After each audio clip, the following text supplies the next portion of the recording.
नमस्कार दोस्तों।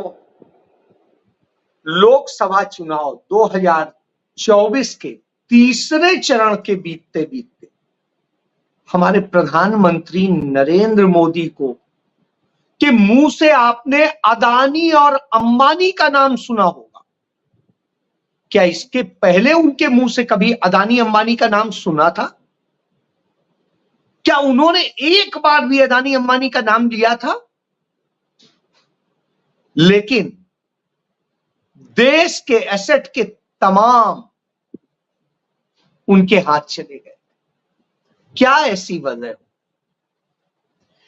ऐसी वजह हो गई कि नरेंद्र मोदी अब राहुल गांधी पर कहने लगे हैं कि वो चुनाव में काला धन इस्तेमाल कर रहे हैं?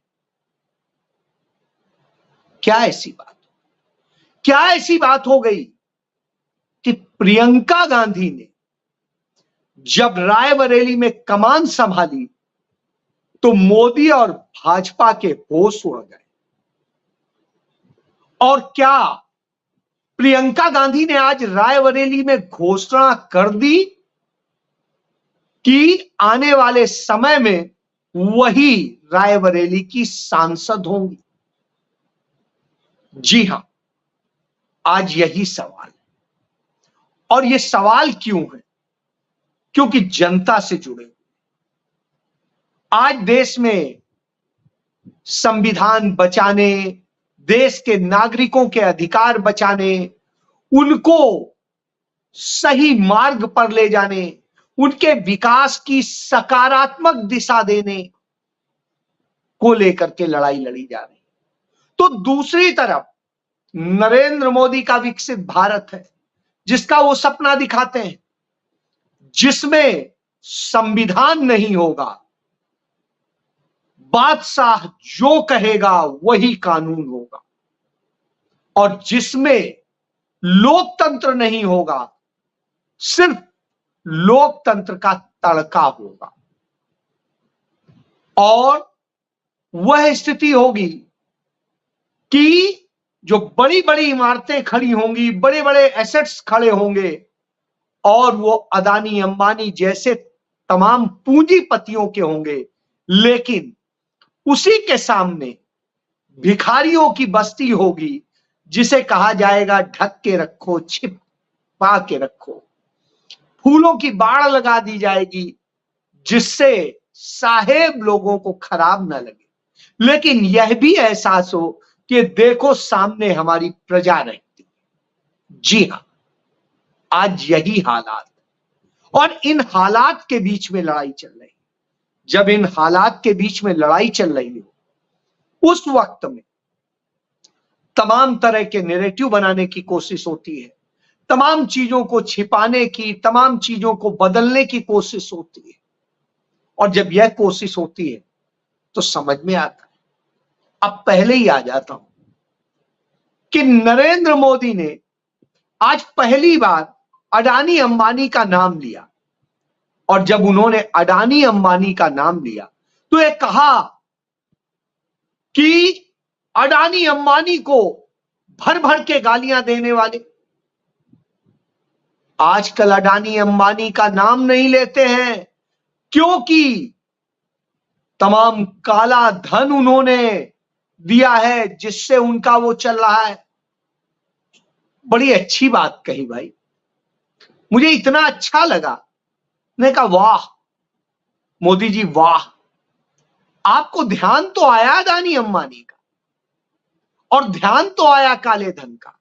बिल्कुल तुरंत एक्शन लीजिए, तुरंत काला धन देने वालों को गिरफ्तार कीजिए, उनके यहां छापा मारिए, उनका पूरा रिकॉर्ड जब्त कीजिए, तमाम चीजें सीज कीजिए।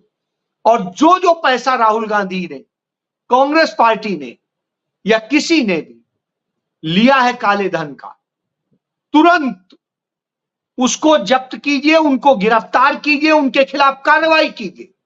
ईडी आपके पास है, इनकम टैक्स आपके पास है, सीबीआई आपके पास है, डीआरआई आपके पास है, रेवेन्यू इंटेलिजेंस आपके पास है।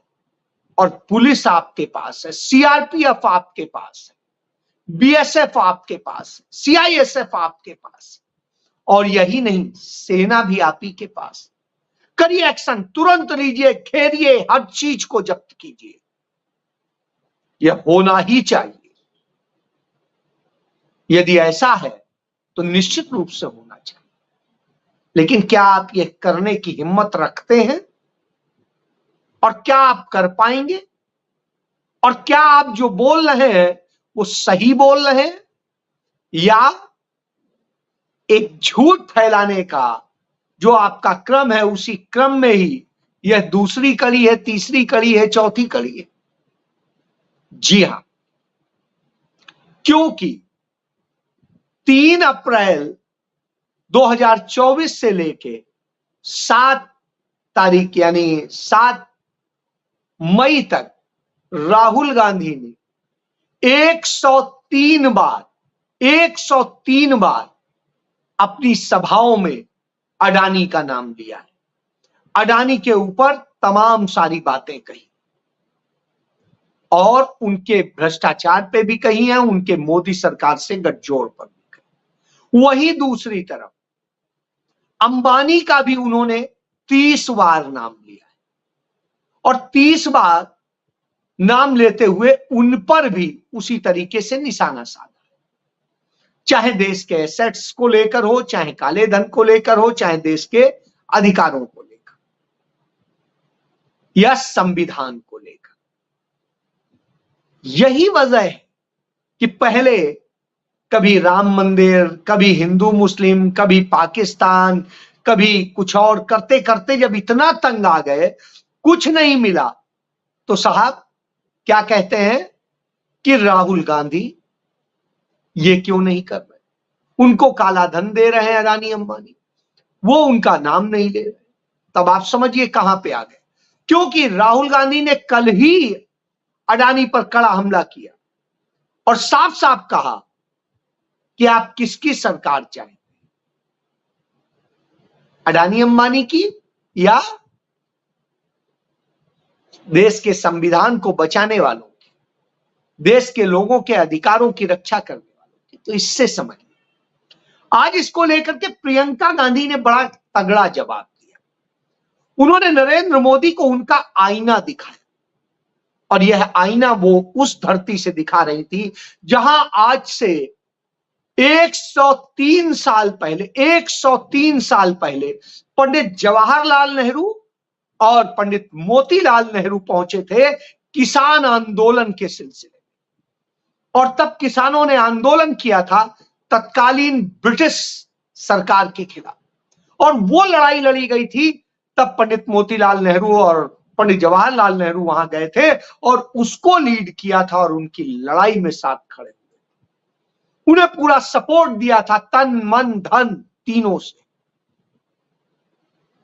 तब प्रियंका गांधी अपनों के बीच में अपनी बात करती और वो बता रही थी कि क्या, उधर राहुल गांधी इस देश के तमाम सोसाइटी से मिल रहे हैं,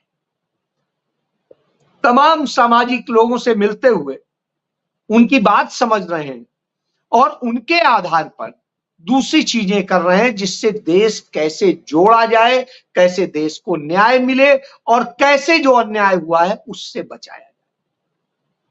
जब राहुल गांधी यह कर रहे थे, उसी बीच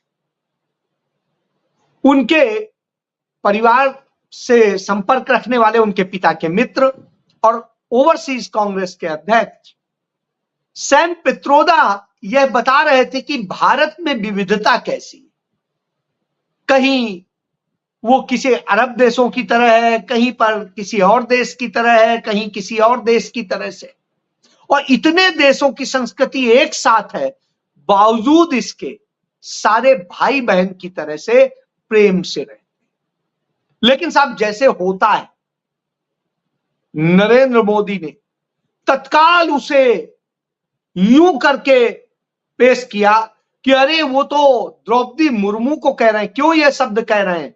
क्योंकि आने वाला जो चुनाव है उसमें आदिवासी बेल्ट में चुनाव, झारखंड में है, बिहार के कुछ उस हिस्से में है और उड़ीसा में है, तो जहां चुनाव है वहां कैसे प्रभावित किया जाए, महाराष्ट्र में है तो उसको गलत ढंग से प्रस्तुत करने का एक तरीका होता है, तो वो खेल करते हैं। यानी नफरत की वो खोज लेते ही सकारात्मक बात कही गई हो और यह कहा गया हो कि जोड़िए, भाई बहन की तरह रहते हैं सब एक दूसरे के साथ, यह है इस बात का। बहरहाल उनको यही करना है तो कर रहे हैं।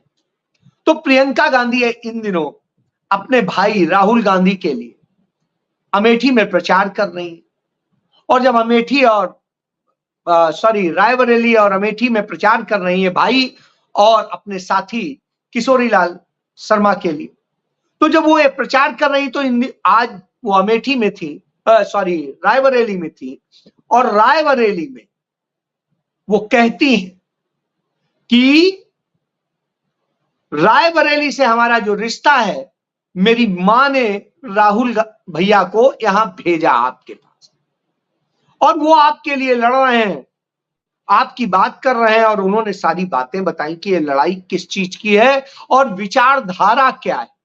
कांग्रेस की विचारधारा से सैकड़ों साल से रायबरेली अमेठी जुड़ा हुआ है, इसलिए उस विचारधारा की बात हो रही थी।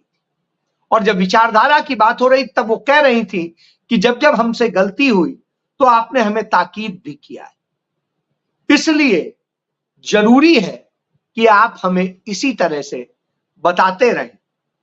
लेकिन आप भाग्यशाली हैं, हर एक को एक एमपी मिलता है, एक सांसद मिलता है, आपको 2 मिल रहे हैं। मेरे भाई हैं जो आपके यहां लड़ रहे हैं, और वो तो हैं ही, उनके साथ मैं भी हूं।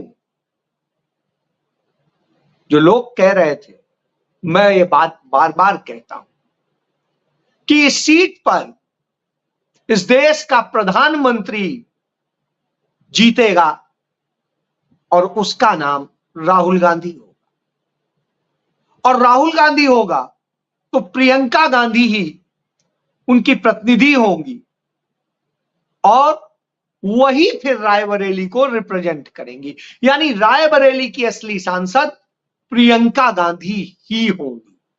यह संकेत उन्होंने दे दिया है, और जब उन्होंने यह संकेत दे दिया है तो लोगों को समझना चाहिए।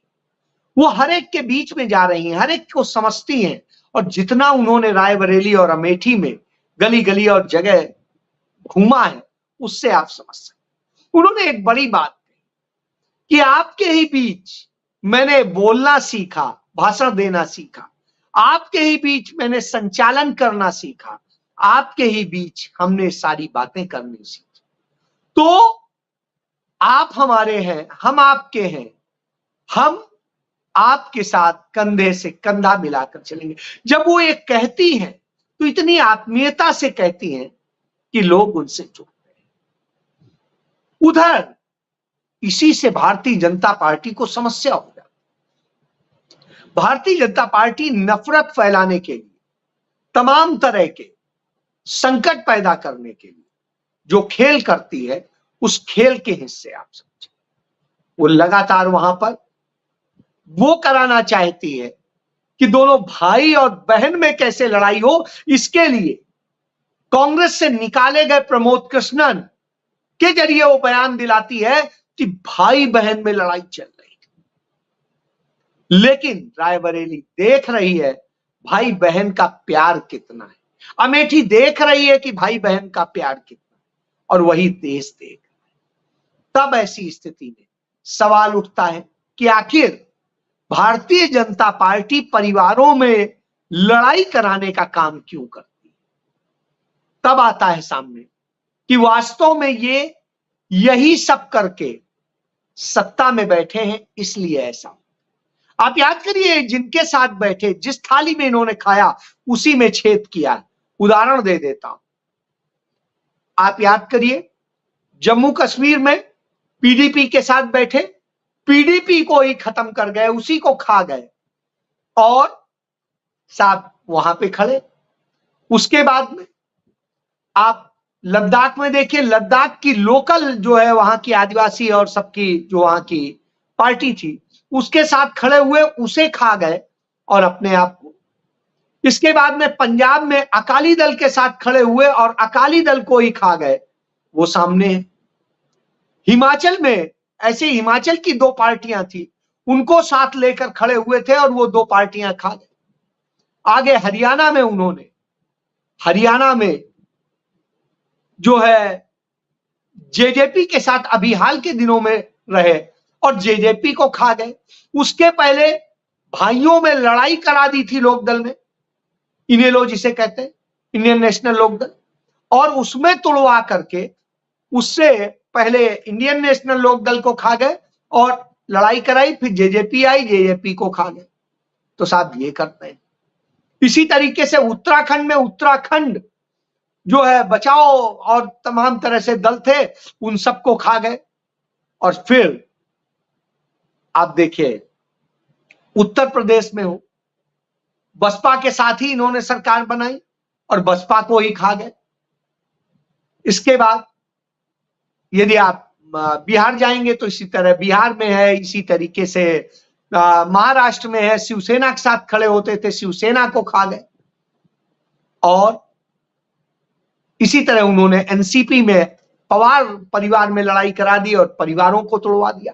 तो इस तरह के यहां से लेकर दक्षिण भारत तक, तमिलनाडु की बात कर लें, एआईडीएमके के साथ इसी तरीके से किया, इसी तरीके से आंध्र प्रदेश में किया, सब जगह किया। तो ये इनकी तोड़ो राज करो की नीति रही है, क्योंकि अंग्रेजों से इन्होंने यही सीखा है। अंग्रेज फूट डालो राज करो की नीति अपनाते थे, वही ये करते हैं, तोड़ो राज करो। इसी तरीके से आपने देखा देश को तोड़ने की कोशिश होती है, चाहे मणिपुर हो, चाहे कहीं हो कहीं हो। तो इस तरह तमाम घटनाएं हैं, तमाम सारी चीजें हैं। और जब ये सब सामने होती हैं तो निश्चित रूप से चिंताजनक होता है कि आखिर आप कर क्या रहे। क्यों होता है? क्योंकि वास्तव में ये डरते हैं, अपने बूते ये लड़ नहीं सकते हैं, तो करते ये हैं कि कैसे उसको वो किया जाए और किस तरीके से दूसरों के ऊपर सवार होकर के ही सत्ता में ये आ सकते हैं, रह सकते हैं, इसलिए करते हैं। तो साहब सबसे बड़ी बात है, नरेंद्र मोदी पूरी तरीके से जनता से कटे हुए हैं, इसलिए वो महलों के राजा हैं, तो अरबपतियों के साथी हैं, तो वो जनता की बात नहीं करते, वो भड़काने की बात करते हैं, तोड़ने की बात करते हैं, जैसे बड़े बड़े रईस करते हैं कि साहब श्रमिक संगठन है तोड़ दो, इनको ये है, इनमें फूट डला दो, ये कर दो। तो इस तरह की सत्ता की स्थिति। लेकिन देश में चुनाव का जो माहौल चल रहा है, जिस तरीके से 3 फेज के चुनाव के बाद में पूरा सामने आया है, वो कहीं ना कहीं डरावना है। वो डरावना सबके लिए, किसी के लिए ज्यादा है, किसी के लिए कम।